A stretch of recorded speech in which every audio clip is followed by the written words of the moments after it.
Hey guys, welcome to episode 8 of the book review, travel books. Well, in this episode, I am going to review a book that I just read. It's kind of buried below these other ones. The Last Empress by Keith Laidler. Yes, that is correct. If you look at it, wow, I get my beer. Singapore style. Well, anyway, once again, as in episode 7, this book is not a book written from a first-person perspective, as this series tends to do. It's actually a historical book written about as the title would suggest, the Last Empress of China. Empress. Ooh, let's see if I can get this. Yeho Nala. Yeah, Yeho Nala. Who, I should say, ruled China de facto from 1860 around to 1908. So over 50 years. Now, in China, there cannot be a woman empress. It's a male hereditary line, but what there can be is there can be a empress who is the regent to the emperor when he is in youth or just unable to make decisions. And there were actually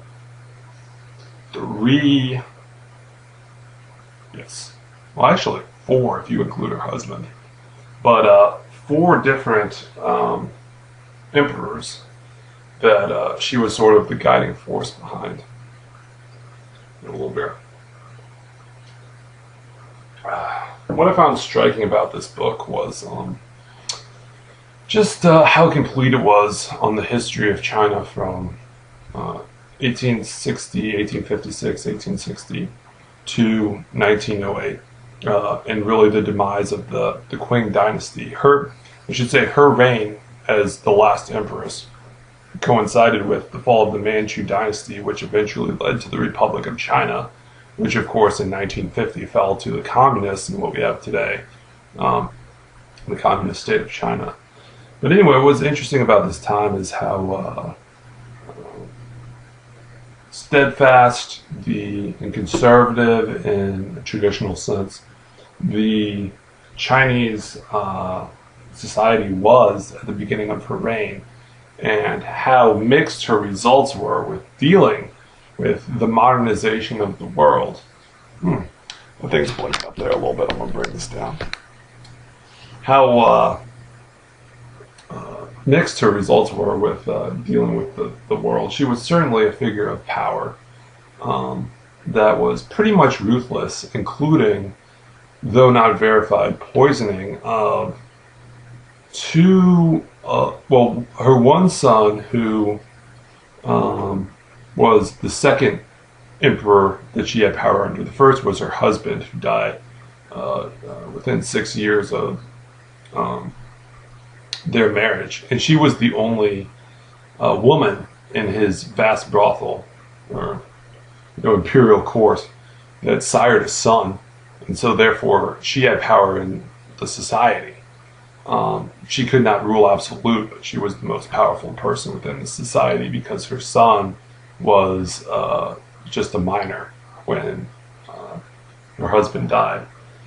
And anyway, it kind of goes on to explain how she might or might not have poisoned her son, who was sick as a youth to begin with, and also when her son died, how the second son, or not the second son, but actually her cousin, that because her own son had not sired a hair because he was only like 24 when he died, or no, 23 or something when he died. So the next in line was a cousin who also was suspected was poisoned towards the end of both her and her son's life, or her cousin's life. But anyway, it shows you how ruthless the woman is, and not only in having to do with the emperors, but also having to do with any of her rivals. You know, her position was powerful, but not absolute. Especially in the beginning when others were trying to steal the throne, or just military men who had less respect, who had more respect for the military and less respect for the imperial dynasty. So yeah, she was really just ruthless, and she actually ruled with her cousin, who was actually the first wife of the emperor that she sired a son with. So she was actually not married to him, but had the only male heir. So they actually ruled together. She was his wife, which was perfectly acceptable under the Chinese court system. Anyway, they ruled together, and this Sakara, I believe is her name, was essentially a very passive figure, and Yehonala, who was the last empress, was a very active and kind of Machiavellian figure. Well, anyway, as I stated earlier, not only was this a time of intrigue within the court, but it was also a time of intrigue because of change within society in China. Christianity was brought by the Jesuits in the 1600s, but was actually sprouting its wings during her first time in China, which actually created the Taiping Rebellion in the south, where a man who had thought he was the younger brother of Jesus really militarily controlled almost every part of China south of the Yangtze River, which is a huge section. But anyway, her army was able to eventually suppress them. And it kind of goes into like her generals and his generals, and for example, the guy that thought he was the second son of Jesus was very delusional, but his underling, who was a general who actually controlled this madman's, or this rebel madman's army, was a military genius, which is why he was able to get as far as he was. But when things collapsed, it kind of, just didn't rebel. And also how the Americans kind of quashed this rebellion through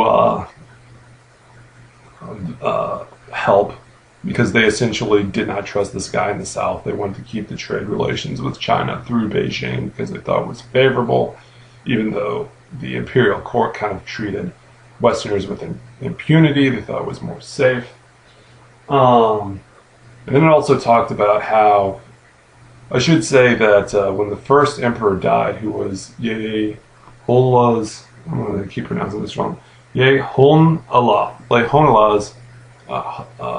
not husband, but baby's daddy.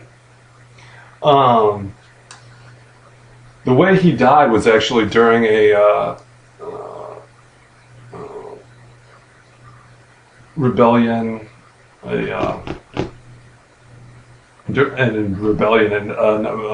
foreign invasion of Beijing. And that sort of bookends the front half of the book and the last half of the book in the turbulence. The first invasion in the 1860s lasted very briefly, but actually led to the burning of the Summer Palace, but was really not a permanent threat to the throne. But the back end of this bookend was more massive invasion by, the first invasion was just, I think, by France and Britain, but the second one was by German forces, Russian forces, Japanese forces, French forces, British forces, American forces, Spanish forces. So it was much more powerful. And even though the situation eventually led to, or didn't lead to the overthrow of the throne by the foreign powers, it was viewed as such a disgrace and just sort of like a seminal event at that point that the reign really only lasted for another 12 years, or maybe like 10 years. Not even that, 8 years, like 8 or 9 years. 1899 to 1908, when Pu Yi took over. And I guess Puyi ruled for about 4 years. But in any case, it was kind of an interesting contrast. And it was also during this time period. So the first invasion took place during the Taiping Rebellion. And it was kind of interesting that it also mirrored it in the fact that the Boxer Rebellion took place in the same time period. One of the things the author mentioned is most people see the Boxer Rebellion as separate from both a rebellion against foreign powers, but separate from the government. So that when the Boxer Rebellion, tried to kill foreigners and expel foreigners out of the country, failed, it couldn't be blamed on the government. But it was actually noted in this book that many of the Boxers around Beijing were auxiliary to the army that was also trying to get this group out of the country, which, of course, conveniently, the Last Empress used her wily ways to switch in the end. What else did I want to say? Well, in general, it's a very good book. Well, I could probably say one or two more things.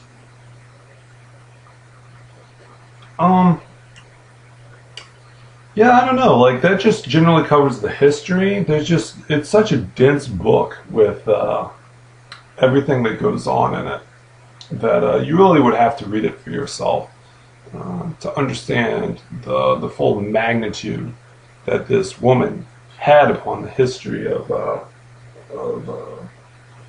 China in the latter half of the 19th century.